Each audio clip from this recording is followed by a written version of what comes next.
Welcome to the Encouragement Engineering Podcast. We help people to combat the negativity that inundates our daily lives with a positive perspective and positive action. Today's guest is Byron Morrison. Byron is an author of 3 best-selling books and over the last decade has worked with CEOs, entrepreneurs, and leaders in 15 different countries to help them take back control of their life and business.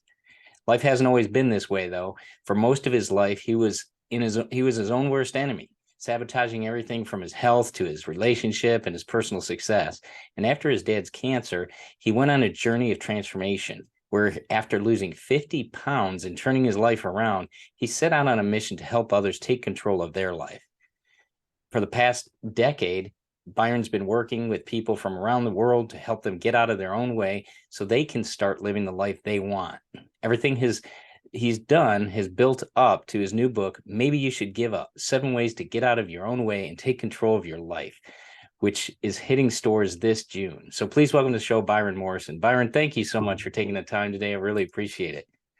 Hey, thanks for having me on. I'm excited to be here. Well, great. Well, if you can, tell us about you. I mean, you know, the bio talks about your last 10 years, but how did you get to where you are today? So for me, it's been a little bit of a crazy journey. Like the bio said, all of this started after my dad's cancer. At the time, I was in a corporate job. I was at a point in my life where I was burnt out. I was exhausted. I knew I was meant for something more, but I was pretty much just going through the motions. And then after his surgery, he had most of his bowel surgically removed, and he spent 25 days in ICU. Most life support and breathing through a tracheostomy. And luckily he pulled through, which is something I'm eternally grateful for. But that was the wake-up call for me that there had to be something more to life. So I set on this journey of transformation, determined to turn my own life around. And I'd love to say that it was one of those awakening moments where the light bulb went off and I was like, oh, I need to start actually following through. But for me, I knew what I needed to do, but I would still get in my own way. I was just my own worst enemy. Like when it came to getting in shape with my relationships, with my professional success, I was always a stumbling block in the way. And I really needed to do a lot of deep work to figure out that actually I was sabotaging myself. So eventually I managed to figure out how to get out of my own head. I took everything I learned, I went into be the foundations of my first best-selling book, and I grew a company where over the last 10 years, I've been helping people who are struggling like I was take control of their lives. And I was saying this to before we started recording, like the fascinating thing for me in the time that I've been doing what I'm doing, whether it's someone in the corporate world, a CEO running $1 billion business, or even someone starting out in their career, I see for so many people, they're just like I was. They're their own worst enemy, where they know what they need to do, but they procrastinate. They doubt themselves. They get stuck in this fear of judgment or failure, and they just inevitably just get in their own way, which is why I think this is such a powerful message. So I'm so excited to talk about. And that's what's great is I think, you know, that's so important, you know, in today's society. We've got so many things coming at us all the time, not only by choice, but, you know, by others. But it's interesting because one of the things you talk about is second guessing and overthinking. And my question is, why do people do that? Because it really doesn't hold that much of a value. I mean, why do you see them doing that? I think they're 2 different issues, so I just want to Okay. tackle them in Yeah. separate ways. Starting with the second guessing, a lot of the time it's because we make decisions and then we doubt whether or not we've made the right choice. And we build up in our mind, oh, what could have happened? What could I have done differently? But the piece of advice I always give to people is you're never going to know the alternative to any decision you make. So anything that you think you could have done differently is all assumption. Like you could have gone the other way and it could have been a complete catastrophe. But a lot of the time where you start second guessing yourself, you just get stuck in fear. And that's why the guidance I always give to people is just make a decision, learn from it. And if it's wrong, then you can change your mind or course correct. Nothing is as final as we like to build it up. And this is why it's all about looking at the data and figuring out, okay, what's moving forward and then using that to steer you. So I say that's one side of second guessing. The overthinking is we just have too many different options. Like we just get stuck in our own head of all the different things we could be doing, and we get distracted by shiny objects or all these ways that we could go with where we're spending our focus and time. And that's why for me, it's really taking that step back and firstly getting clear on what you actually want. What's the goal that you're working towards? And then what do you need to do to get tunnel vision to work towards it? Because when you're overthinking and you're second guessing yourself and all of that is just keeping you stuck. So it's really figuring out, why do you have that fear there? What is causing you to hold back from what you should be doing? When you can answer that, that's when you can start setting yourself free.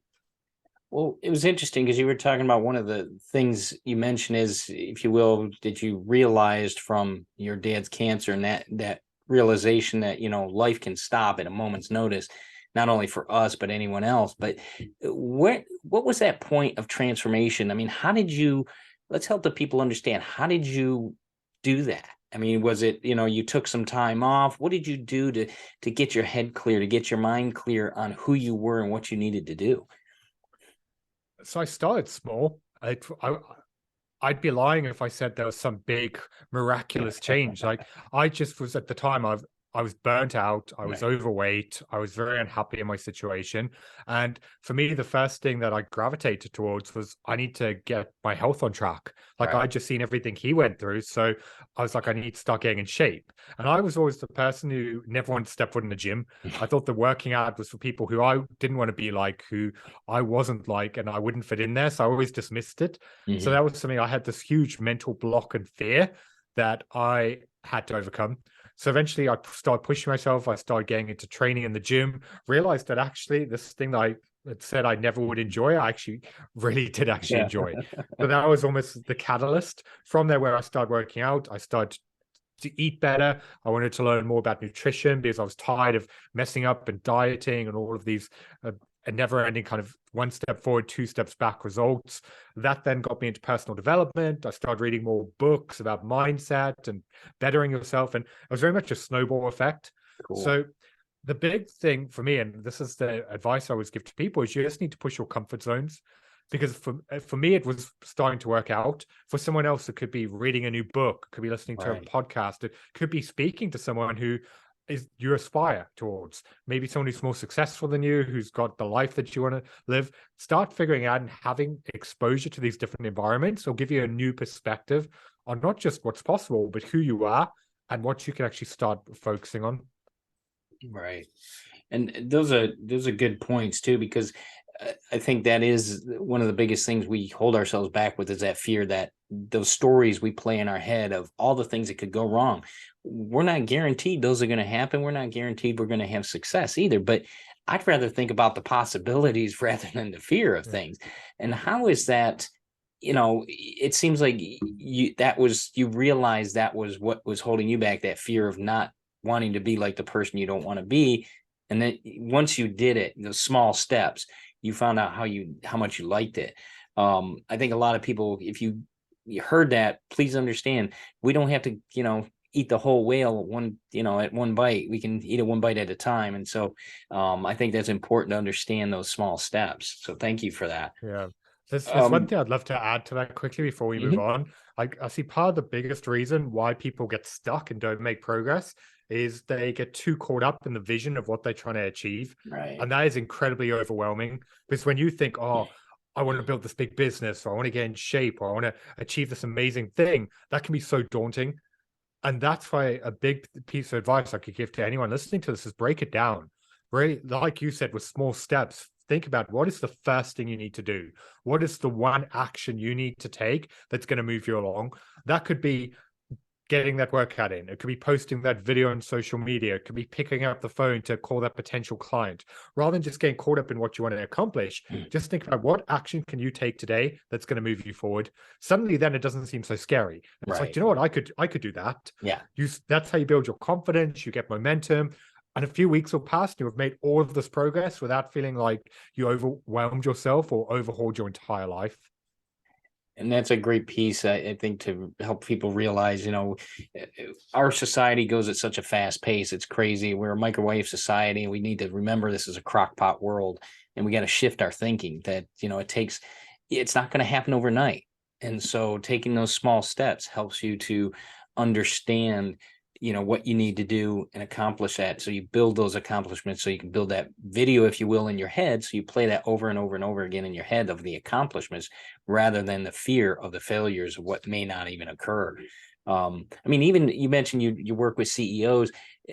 Think about what they do.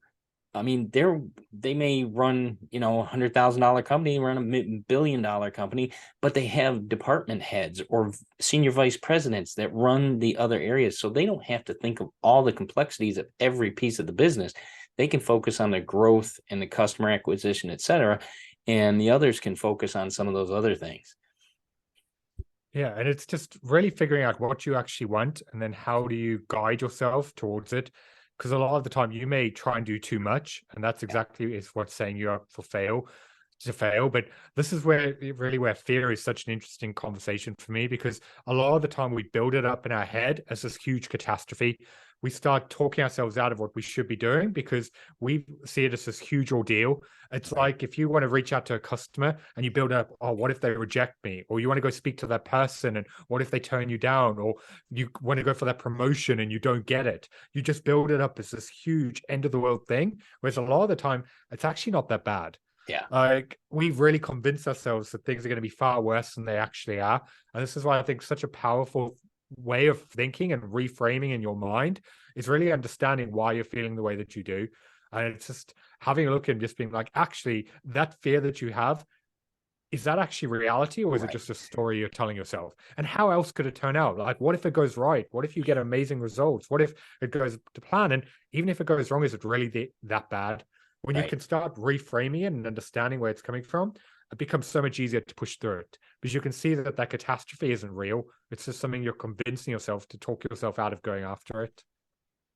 Yeah, when I speak to young groups as college age and younger, I'd often talk about the idea of asking, this is probably taboo now, but asking somebody out on a date, what are you afraid of? The word no, 2 letters? You afraid of 2 letters? What about yes, or the opportunities that you can get when you meet that person, get to know them, the fun things you can do together? Those are the things that I focus on. I mean, I met my wife on a blind date because I thought that way. Okay, let's go. Let's find out what's going on. 27 years, we're still married. So, it works out. So why not try it? Yeah.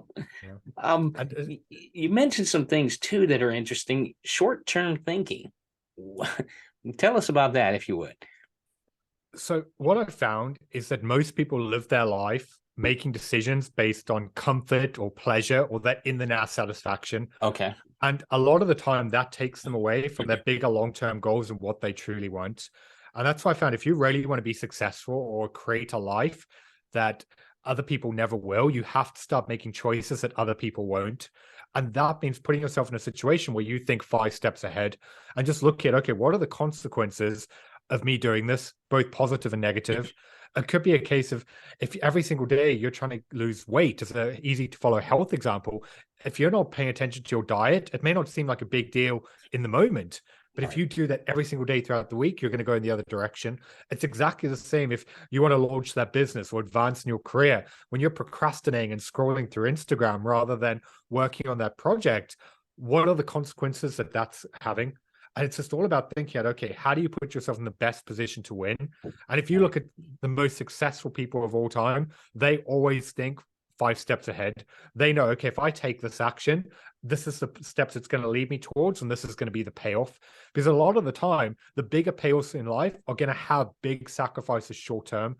You're going to have to Yeah. kind of give up on something in the moment. You're going to have to miss out on something. You're going to have to really just put something aside that you want to do because that's what it's going to take. It's the same as if one example I use is athletes. Like if Yeah. you look at Olympians who've made it to the highest level, the amount of times where they probably don't want to get out of bed, they Yeah. don't want to go train, they don't want to put in the work, but they do it because they think, okay, I want to be at that highest level. Right. And whether you're want to be an elite athlete, run a business, or just have a successful career, like when you start making decisions based on where you want to get to, not on where you are, the entire game changes for you. And that's a very good one, I think, for anybody, because I always go back to the idea of money savings. You know, you've heard the story of, would you rather have $100,000 now or a penny doubled every day for 30 days? The compounding effect of money is that idea. What are you looking at for the long term? Put it a little bit a little bit away now, each day, each month. Put it away now because it will grow and it will grow and it will start to compound. And that's that same thing is look ahead to see what the opportunities are in taking that now. That may mean missing your friends at happy hour for a few months while you build your business. That's okay. If they're real friends, they'll understand. They'll be there when you're done. They'll be there when you succeed. And so, why not go after what you want? So great information there. Appreciate you explaining that. Um, Curious too, because you mentioned a lot about going to the next level. Explain that to us, if you will, because I think that's important for people to realize. You've talked about a little bit about it. There's some effort involved into this idea, but what are some strengths you need to go to that next level? It starts for me by recognizing that every new level of success requires a new level of you. And the biggest reason why most people don't achieve their goals is they focus too much on what they want and they don't figure out who they need to become to make it happen. Wow. Because it goes back to that whole self-sabotaging mentality where your brain's been programmed in a way that it wants to keep you where you are because it feels safe. And Right. that's why your habits, your behaviors, your beliefs, all of them are wired in a way that it wants to help you survive. Whereas that new level of success, it's uncomfortable, it has growth and changes. And that's why your current behaviors and way of doing things isn't going to get you to where you want to be. And this is why for a lot of people, whenever they're on the verge of that next level of success, they get stuck because they revert back to their old way of doing things. And this Right. is why the first thing I do with all my clients, and anyone listening to us right now can do the same thing, is really take some time to figure out who it is you need to become. If you think of yourself 90 days from now, the person who's achieved the goals, what have they done that you're not doing? Think about how they're spending their days, where are they dedicating their time, what habits have they developed, what non-negotiables have they followed through with every single day that help them get there. And then when it comes down to it, you have to push yourself to show up as that person in everything that you do. And the reason why I love this approach is it takes willpower and motivation and all of that out of the equation. Because when you're Right. lying in bed in the morning and you don't want to get up, you have to ask yourself, what would the person I want to become do right now? Would they hit snooze? Would they Yeah. just take the morning off? Or would they get up and face it? It's the Right. same as if you need to have that tough conversation, what would that version of you who's achieved that success do? Would they put it off? Would they delay and procrastinate? Or would they face it because they know it's something that needs to get done? When you start thinking, acting, and behaving as the version of you who's achieved your goals, that's how you'll then shift how you view yourself and on an identity level. And that's will allow you to really start evolving into that person you want to become, which ultimately will then get you to the next level. And that's a great reminder for people, is turn around and face that. I always think of the story about, the cows and the buffaloes. A cow will run away from a storm to get out of it, but a buffalo will turn into the storm and head into it because he knows he can get through it faster than if he ran away and let it, come up on him and be in it longer. So there's a good idea with that, is facing that fear and stepping up. And it's interesting, because fear is involved in all this we're talking about. And I think that's a big one to play here. It's face the or fear the expectations, or and all that, but you face it and you turn around and face it and you realize it's not real. Have you found that with a lot of your clients, and in guiding them through this, that those fears they initially have, that they kind of dissipate as they go through this process with you? 100%. It goes back to what I was saying before of you stopping to recognize that that story that you're telling yourself doesn't exist. It's Right. just your mold of the world with your unconscious mind wanting to keep you where you are. And when you can start seeing that that story isn't real, it becomes so much easier to push through it. And this is why a big piece of advice I give in the new book is getting you to challenge every story and question every fear. Because when you can start to see, actually, is this real or is it just a story you're telling yourself? Then you can figure out, okay, what do you need to do to get clarity to actually move through it? Because a lot of the time, if you have this fear that you're going to fail or you're going to get rejected, or whatever it is, if you realize, do you know what? You don't know that for certain. You Right. don't know that that's the result. But if you talk yourself out of trying, you're never going to find out either. And this is why one of the biggest things that drives me on a personal level is after my dad's cancer and the journey that I went on, I was looking ahead to the future. And I realized that the harsh reality is far too many people are going to wake up at 65. They're going to look back at the life that they could have lived and the chances they didn't take. And they're going to be thinking, what if? And Yeah. that's why for me, what terrifies me far more than failure, than rejection, than not getting it right is regret. Yeah. And that's why such a big part of my message is getting people to realize that you're going to regret the things that you don't do far more than the things that you do. So it's far better to put yourself out there, go for what you want, and look back knowing, do you know what? Even if it didn't happen, at least you know. It's better Right. than thinking, what if, and then wishing you could change something that you can't go back to shift. That woulda, coulda, shoulda syndrome. We don't want to be doing that to ourselves. It's not worth it. So, and I appreciate the title of your book. Maybe you should give up, because it's kind of in your face, and it says, you know, it makes you think like, wait, as I'm reading that, because you have that on your wall back there, and I'm thinking, wait a second, I don't want to give up. This is my life. I'm not going to give up. So it's kind of like you're really getting people revved up to say, no, I'm not going to do that. And that's I think, a great start. Yeah, that was the exact reason why I went for that title, because it's really in your face. Because if Yeah. you look at the whole self-help and personal development world, it's all this message of keep pushing and keep hustling and trying.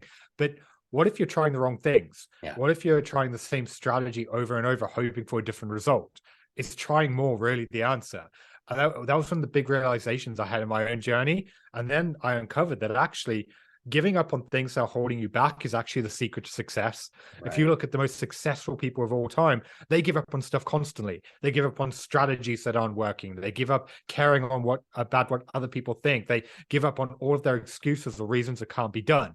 And that was why I love the concept of the book, because I figured out what are the 7 biggest areas that people are holding on to that they need to give up on in order to let go and move forward with their life. Whether that's living in fear, comparing yourself to other people, being too hard on yourself, living in the future and getting caught up on problems that haven't happened yet, or ultimately putting off your happiness. So the book sounds really negative, whereas actually it's a book about positivity and finding happiness. Yeah, and that's what is so cool about it, I think, is that idea that it totally turns you around and gives you the tools you need to lift off. So, great work with that. What if you can fill us in on what keeps you going, and doing what you do to achieve what you achieve? So for me, it's all about impact. Like the thing that excites me is being able to go to bed at night and Mhm. knowing that the work I did had a positive impact on the people that I deal with. Whether that's getting messages from people who've read my books and just talking about how it helped them in their career or their confidence, or whether it's dealing with clients and seeing this amazing transformation. And it's just knowing that for me, if I can go and help someone become the best version of themselves, they can then go and help more people. And together we can make the world a better place. So it's almost a domino effect where by actually doing the work that I'm doing, it's just helping people from around the world actually live a better life for them and their families. Great. Well, you do it on your end of the world. I'll do it on my end of the world. We'll meet in the middle, and we'll have a pretty good place to live. I tell you, I'm loving that scenario. So, how long? Because you talk about too that you practice NLP, and how has that, your knowledge of that and your experience with that, how has that helped you? I mean, does it, because they talk about, I know Anthony Robbins uses that, and he talks about that immediate or short term, if you will, shift, they can happen very rapidly. How has that helped you to, do what you do in your work? It's incredibly powerful because it's just recognizing that you don't have to be limited by your own way of thinking. Like Okay. our subconscious is so much more powerful than we realize. And Right. that's why by really looking at ways that you can rewire it, that's how you can really change the way that you think and view the world.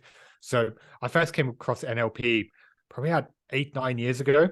And then Okay. it's a kind of approach that I've then studied further stuff about high performance and psychology and changing Right. behaviors. And I've just exposed myself to a whole wealth of different kind of methodologies and ways of thinking. And then with my clients, use very much a hybrid approach. So it's not, I wouldn't necessarily say I just use NLP with people. Right. It's something that factors into the work that we're doing, but it certainly had a huge impact on my own journey of transformation. Just understanding that we are far more in control than we realize. Like even with everything going on around us, we have the ability to choose how we respond to it. And Yes. that for me, just seeing how we really think and feel was just life changing. Because Yeah. before that, I was very much like most people. Life was happening to me. I was very Right. reactive. I was just spending days trying to get through. And it's when I really developed that awareness that actually our brains are so much more wired in ways we don't even realize. And we can actually change and control that. Like it's just fascinating for me.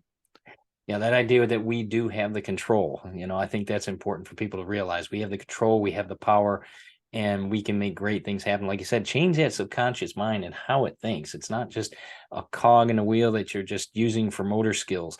There's a lot more to this powerful brain we have, and we can get in there and shift how we think. I think that's a great story in itself right there. So, Byron, where can people find out more about you, your website? Where can they get a hold of you? Let's make sure they have all that information, and tell us, don't forget to tell us a little bit about the book too.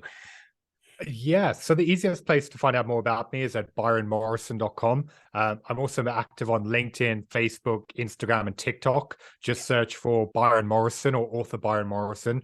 And then maybe you should give up is hitting stores June 27th. For anyone who does go and pre-order a copy at Barnes & Noble or Waterstones, so if you send me an email with a screenshot of the receipt, what I'm doing as a thank you to anyone who pre-orders is I'll send you access to one of my courses, which is currently selling for $297 to help you really become more effective in your time management and productivity and performance. So that's just a way of giving back to anyone who supports me. Yeah. So yeah, go and grab a copy and then send me an email at byron@byronmorrison.com and I'll get that sent out to you. That's awesome. Well, Byron, thank you so much for this. This has been invigorating for me today. I really appreciate it. I know the listeners will get a lot out of it too. So thank you for your time today. Thank you for being a guest on the Encouragement Engineering podcast. I really appreciate your time and what you're doing for our world. So thank you again. Thanks for having me on. It was great fun. Great. Thanks, Byron. You have a great day.